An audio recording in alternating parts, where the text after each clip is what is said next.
So every so often in a music forum you will see a post something along the lines of, why are synthesizers so expensive? Now these often appear after a manufacturer has released a synthesizer which obviously the poster considers to be expensive. And I remember seeing one post where the poster was asking for advice about which synthesizers to buy, and they said, I have a budget of $1,000. I have never bought a synthesizer which cost more than $1,000, and I never will. And I thought that was a really interesting point of view. Now, if we're looking at expense, if you think about it for a second, expensive is a very subjective term. Now, I thought for something to be expensive, it had to be compared to something else. Otherwise, the statement to me doesn't really make sense. So I looked up the dictionary definition of expensive, and it simply is something which costs a lot of money.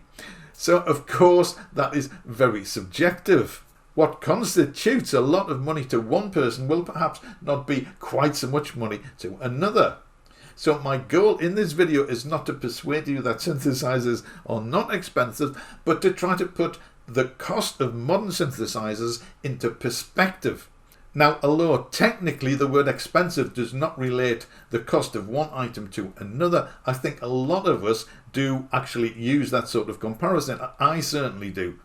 So to get back to the poster who didn't want to spend more than $1,000 on an instrument for a second, let's say he had a checklist of 10 items and one synth which cost exactly $1,000 ticked 8 out of 10 boxes, and another synth ticked 10 of the boxes, or let's say it ticked 11 of the boxes, because in music we can turn it up to 11. So let's say it ticked 11 boxes, but it cost $1,100 or perhaps even $1,200. So what would he do? Would he absolutely stick to his $1,000 maximum, or would he be tempted or persuaded to spend $1,100 or $1,200 to get the perfect synthesizer? So one of my points of view, if you like, about cost and about synthesizers, and I have made another video about this called How Not, in brackets, How Not to Buy a Synthesizer. There's a card up there and a link in the description. I talk about being able, first of all, being able to afford the synthesizer, but also being able to justify the purchase. And justify is wrapped up with a lot of other things, but particularly value, and this is a value proposition. So if the guy stuck to his guns and bought this 8 out of 10 synthesizer for $1,000, would that be good value, as opposed to spending $1,100 or $1,200 and getting an 11 out of 10 synthesizer? Now, even though the $1,100 synthesizer would be more expensive, to my mind, it would be better value. So there are a few things to consider when we are looking at how expensive a synthesizer is. Anyway, to get into the heart of the video, what I want to do is to try to put the cost of modern synthesizers into perspective. And I think the best way we can do that is to look at classic synths of yesteryear and compare their prices to the prices of modern synthesizers. Now, the simplest way to do this, I think, would be to take the price of a classic synthesizer, adjust for inflation, and see how much it would cost today. And I have done that. However, I don't think that is the best yardstick for judging cost or expense or affordability, because what it does not take into account is how much money you had at the time. So I thought a better yardstick would be how much money you were actually earning at the time. And now, obviously, I don't know you, so I have no idea how much money you were earning at the time. So I have no idea how affordable or expensive these synthesizers would be to you. So I have used some average figures. But rather than talk about this stuff in the abstract, I have made a small spreadsheet containing the information and hard data, or at least as hard as I could get. I'll have a bit more to say about that in a second. So let's get this up and I will talk through the various headings and bits of data and information which is in it. So I've actually looked at 7 synthesizers rather than blast all the information out to you once. We will look at them one at a time and go through the information one at a time. I have arranged the synthesizers in chronological order. So the first synth on the list is Moog's famous or infamous Minimoog Model D. This was apparently the first portable synthesizer, and it was released in 1970 at a price of... Now, this is one of the first stumbling blocks I came across, was the actual launch price. Now, I'm based in the UK, so I want to work in pounds, and in fact I am working in pounds. So the first thing I have to say is that this information is obviously very much UK centric. So if you are in America or Canada or Europe or Australia or somewhere else in the world, then these exact comparisons may not apply. However, that is not the object of the exercise. It is simply to try to give some perspective, and this gives a relative perspective onto the cost of various synthesizers. So wherever you're in the world, even though these figures may not apply exactly to you, they will give an indication of, as I say, the relative prices. So we tend to think that every piece of information we could probably want is found on the internet somewhere, and quite possibly it is, but going back to 1970 and the 70s and the 80s, I really struggled to find the initial launch price of a lot of these instruments in UK pounds. Now, if you can find reference to these prices, then that would be jolly interesting if you want to leave a comment. But I have done my best with the information I could find to create this spreadsheet. So when the Minimoog was first launched, it was launched in America at an initial price of $1,595. Now, we couldn't do a straight dollar to pound conversion because the exchange rate back in 1970 would be different to what it is at the moment. Sorry if this seems a little bit laboured and involved, but I'm just trying to explain the process that I had to go through to produce this spreadsheet. There is a website which gives you historical exchange rates, so I used that. All the websites and all the references and resources that I used will be listed in the description if you want to check any of them out. So I used this website, and this told me in 1917 was the equivalent of £665. Now, these are the figures.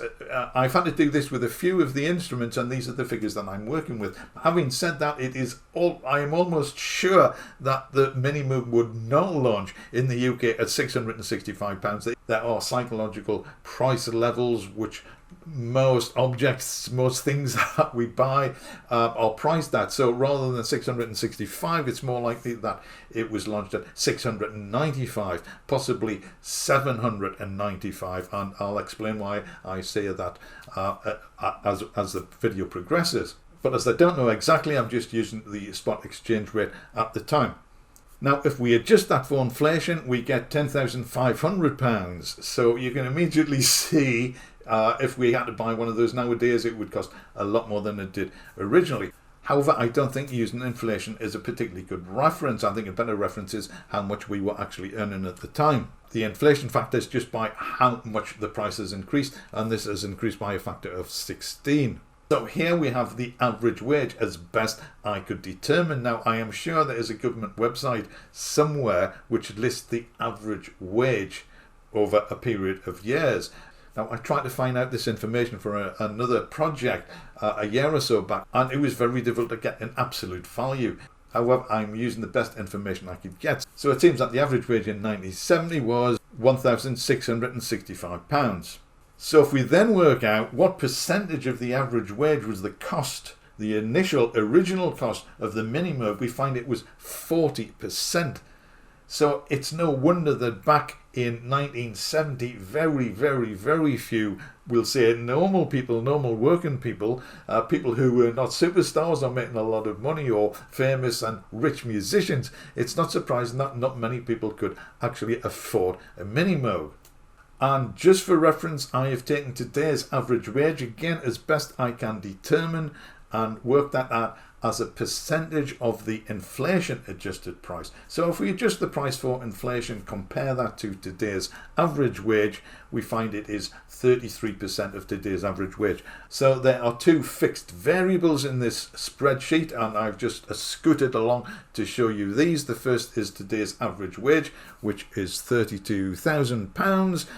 I've rounded some of the figures throughout the spreadsheet up and down a little bit just to make them easier to take in and to understand.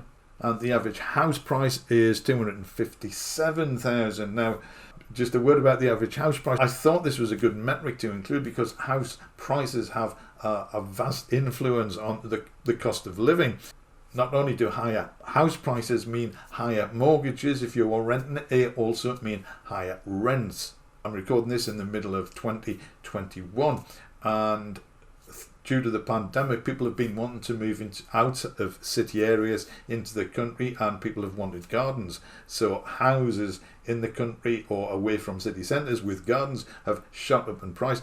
And in fact, in the last 12 months, house prices in the UK have risen by 13%, which is ridiculous. But that is house prices in the UK. But anyway, I just wanted to show you the variables that I was using for average wage and average house prices. So in 1970, believe it or not, the average house price was just over 4,000, as you can see here. So a Minimoog in 1970 would represent 15% of that price of an average house, whereas today it would only be 4%. So I hope that's explained the headings and the way I've tried to work out the metrics, the yardsticks. So is this an expensive synth by today's standards? Well, fortunately, we can put this in perspective, because in 2016, Moog released the Minimoog Model D. It had a US price of $3,499. And according to Sound on Sound magazine, the launch price in UK pounds was actually $3,599. So that is £100 more than the dollar equivalent. Now, very roughly, $3,500 at the moment is roughly the equivalent of £2,500. So it would appear that we are being charged in the UK, if the prices are correct, significantly more than our friends in America. And I don't think you can put this down to shipping or taxes or cost anything at all like that. However, that is a little bit outside the scope of this video. However, we are talking about expensive synthesizers, so if you are in the UK, you can draw your own conclusions from the UK price. And of course, if we are talking about the Minimoog Model D, we cannot ignore Behringer's Poly D, which is currently selling in the UK for around £579. And it has an additional oscillator. Now, I think at this point it's probably worth talking about what I would refer to as the Behringer phenomenon. I don't think anyone could say that any Behringer synthesizer is expensive. So I think the Behringer phenomenon of releasing low-priced synthesizers has made us all think, even if only subconsciously, that synthesizers need not be expensive. So I think this has had an effect on our perception of expensive in the world of synthesizers. But however you look at it, the price today of a Minimoog is significantly less than the original price. So let's move on to what I think is everyone's favorite synthesizer, the ARP 2600. This was released in 1971 at an initial US price of $2,600. Now that makes sense. The ARP 2600 selling at $2,600. Now I have seen the price quoted at somewhere around $1,200 on some websites. I got the $2,600 from Wikipedia, that fountain of all knowledge. Now I do remember a video containing interviews with the developers of the ARP 2600. Before the 2600, ARP had the 2500, which was a massive and mammoth modular synthesizer. Very interesting, but very complex and very expensive. And they said, we wanted to produce a synthesizer which would cost $2,500 rather than $25,000. So I'm inclined to go with the launch price of $2,600. And again, using our historical currency converter, we get a UK price of £1,075. Adjusting this for inflation gives us a phenomenal £15,000, which gives us an inflation factor of 14. And as we move along the columns, we can see that this was 57% of the average wage. So no wonder this was a synth I wanted, but just simply could not afford. And if we compare the inflation adjusted price to today's average income, we see that is still almost half today's average income. And if we compare this to the house price at the time, we see this was 23% of the cost of a house. Today it is only 6%, but that says more about the exponential rise of UK house prices rather than the price of synthesizers, I think.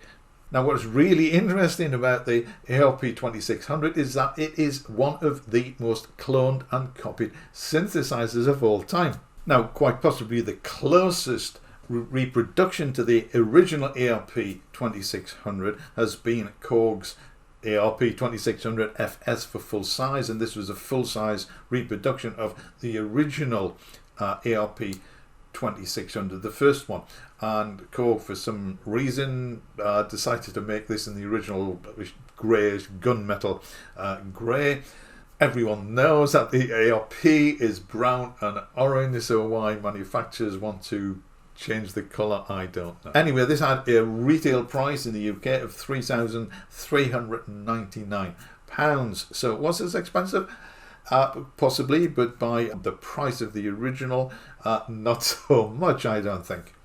However, I think a lot of people were disappointed by the price of the FS, not to mention the colour. But it had a built-in flight case, which I thought was really strange, because I don't know how many people would buy this and gig with it. Obviously, over the last 18 months, the answer is absolutely none. But even so, I can only imagine 1 or perhaps 2% of people who would buy this would actually gig with it. It's a studio instrument, so people were being forced to pay for a flight case which they weren't going to use. It would have been nice as an optional extra, I think. Anyway, that would have kept the price down. However, as well as the biggie, Korg has also recently announced the 2600M, which stands for module, and it looks like a mini version, if you like, of the ARP. And this has a retail price of £1,699, which is half the price of the FS. Now, when this was initially announced without a price, I thought it might come in somewhere around £1,200, but you can see how wrong I was there. And Behringer, of course, has its own ARP 2600. In fact, it has 3 models, the original in brown and orange. And you can probably see one in the background. If you've seen any of my videos, you may have spotted it in the background. This was about £550. You can get it cheaper at certain retailers. And Korg has obviously completely ignored any possible competition from Behringer in pricing its model. If it had been, let's say, around £1,000, I think Behringer might have had some competition, but at more than 3 times the price of the Behringer, I think that will provide some stiff competition for Korg. Although Korg obviously assume that people are going to buy it into quality and into Korg's name rather than buy a Behringer unit. But we will see, I'm sure, in YouTube videos how the 2 units compare in due course. Now, Behringer, of course, as well as the original brown and orange 2600, has also released the grey Meanie and the blue Marvin, which are identical to the original brown and orange 2600, except they have built-in spring reverb, whereas the original Behringer's 2600 has a DSP rather than a spring. Now, initially these were released at £650, but I have seen the blue and the grey on retailers' websites at £550, so who knows what's happening to the prices.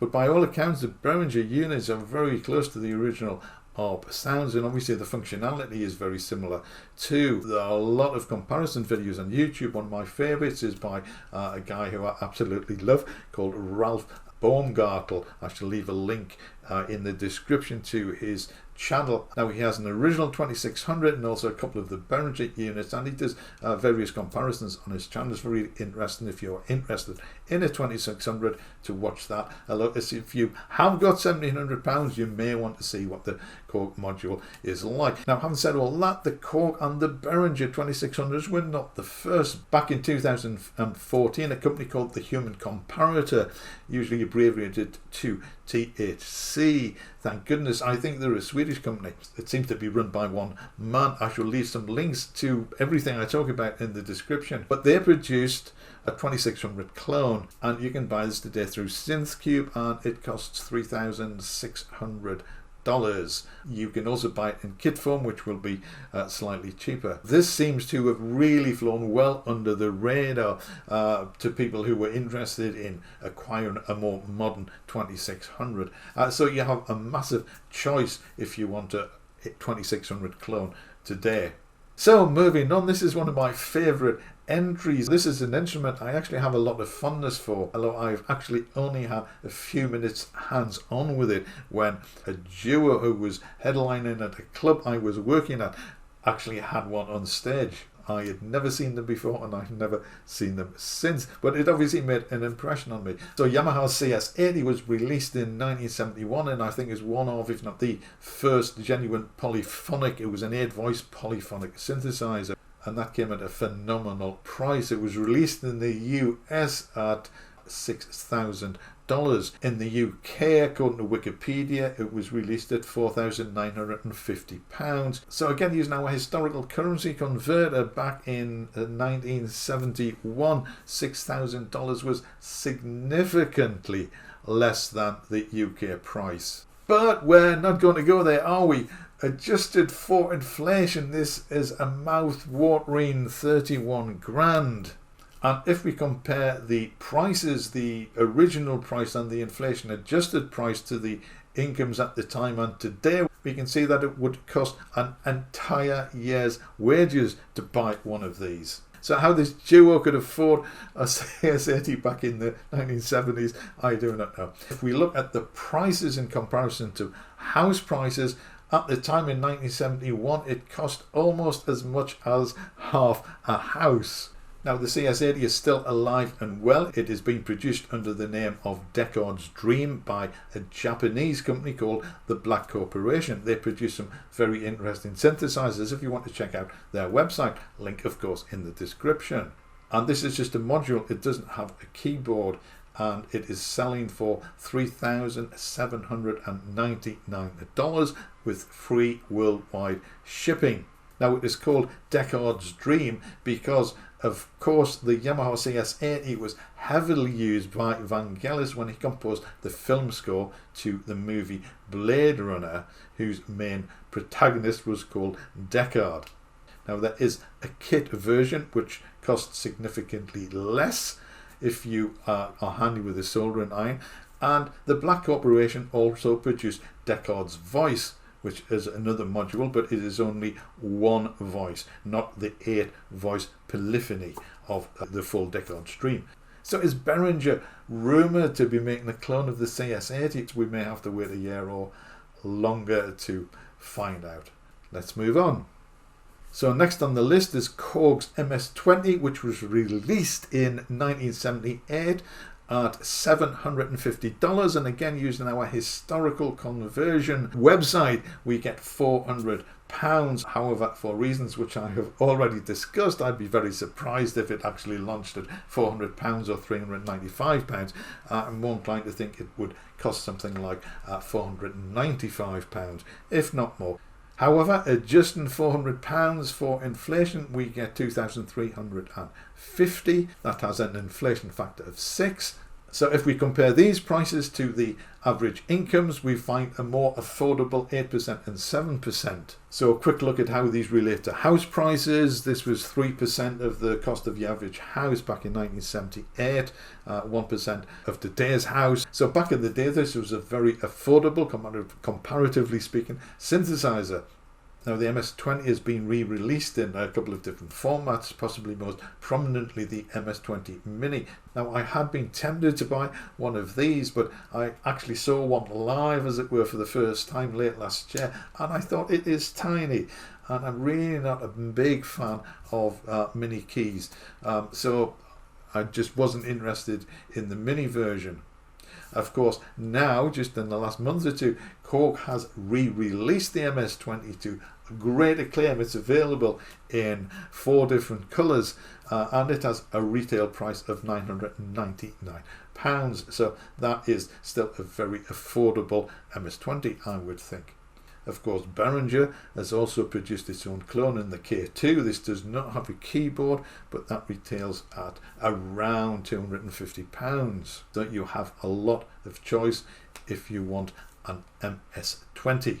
The next classic we have is Sequential Prophet 5, and again this was released in 1978, and this broke new ground by being a polyphonic synthesizer with presets and a fantastic sound. Now this was originally released at a price of $3,995. I don't know what the actual UK release price was, but our historical currency converter suggests it would be just over £2,000. I think that's very unlikely. I think it probably released, if historical US dollar to pound conversions are anything to go by, I suspect this probably released somewhere around £3,000. However, using this figure and adjusting for inflation, we get £12,600, and if we look at how these prices relate to average incomes, we find they are both around 40% of the average income. So it was quite an expensive instrument at the time. And if we compare these to house prices, it was quite a considerable 15% back in 1978, and still a not insignificant 5% according to today's prices. Now, of course, we can't do a complete comparison between the old Prophet 5 and the new Prophet 5 because Sequential re-released the Prophet 5 and the Prophet 10. And we know exactly what the UK prices are. The new Prophet 5 released in America at $3,499, so that is cheaper than the original back in 1978. However, in the UK, it released at £3,399. The Prophet 10 released at £3,999, nearly £4,000. However, if we do our currency version, which is basically up to date, we find that £3,500 in dollars is only around £2,500 in pounds. So again, I will leave our UK viewers to ponder these questions. But as far as comparing old Prophets with new Prophets, we can see that the new ones are actually considerably less expensive than the older ones. Plus the fact that if you buy a Prophet 10 now, it is virtually guaranteed to work. The original Prophet 10 is trying to cram 10 voices into a single keyboard, and they had a tendency to overheat. So they solved the solution by putting virtually two Prophet 5s, one on top of another, like a dual manual organ. So the penultimate synthesizer on our list is Roland's Jupiter-8, which many consider to be one of the best analog synthesizers of all time. Now, this released in America at $5,295. The UK price was $3,995. I'm not going to do any historical comparisons again. Adjusted for inflation, this was over $13,000. If we compare these prices to average wages, we find they were approximately half a year's salary, both back then and now. If we compare them to house prices, we can see that there's been quite an economic shift in the last few years, but at the time this would be 15% the cost of a house back in 81. Today, due to the skyrocketing prices of houses, it is still not an inconsiderable 6%. Now, the original Jupiter-8 may be dead, but it is still alive in the form of a module thanks to our friends at the Black Corporation. And again, this is a similar module format, similar to the CS-80. It is called the ISE-NIN. The I is NIN. I have no idea why, I have no idea what it means. It has the same price as their CS-80, $3,749 with free worldwide shipping. Now here's the last synth on our list, and I admit I am being totally self-indulgent here because this is the Yamaha SY77, not a classic synth. It's not an analog synth. It was in fact a digital synth. It was a digital workstation. Its main form of synthesis was FM. It was a development of Yamaha's DX7, but it also contained PCM waveforms. So it could produce quite realistic instrument sounds as well as organic sounds, and it really could at times sound quite analog. And the SY77 formed the basis of my 1990s studio, and I will leave a link to some pieces of music which were recorded almost entirely with the SY77. One of its main selling points to me was the fact that it was 16-part multi-timbral, so I could use a sequencer and record entire songs and entire tracks using just the SY77. Now, at the time it was released late in 1989, it cost around £2,000. So if we adjust for inflation, we get £5,000. If we compare these prices to average wages, we find that strangely perhaps it was more affordable back in 1981 than it is today. and this says something about the economic shift in wages and so on during that period of time, I think, rather than the actual price of the synthesizer. But if we carry on and compare these two house prices, we find that it was approximately 3% the cost of a house at the time and 2% the cost of a house now. Now, no one has bothered to clone the SY77. Possibly the nearest equivalents are some of the Yamaha and Korg workstations, which I'm sure are infinitely superior to the SY77 given the advances in technology. So I just wanted to include this for my own curiosity, if you like.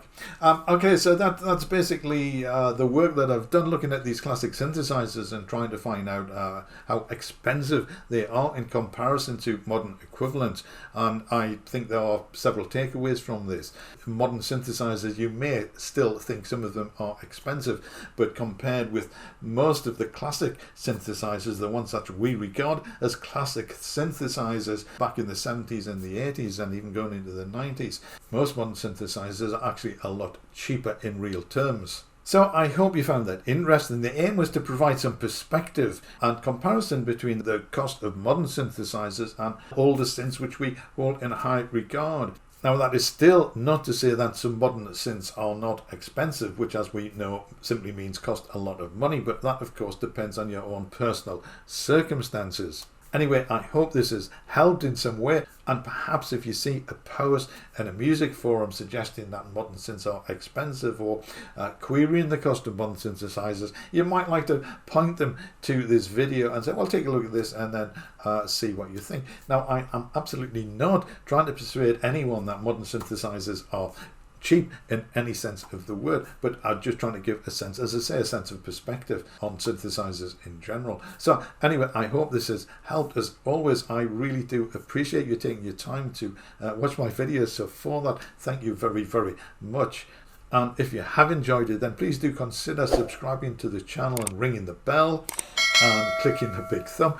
It really does help, and I really do appreciate it. So thank you again for watching. I will see you in the next one.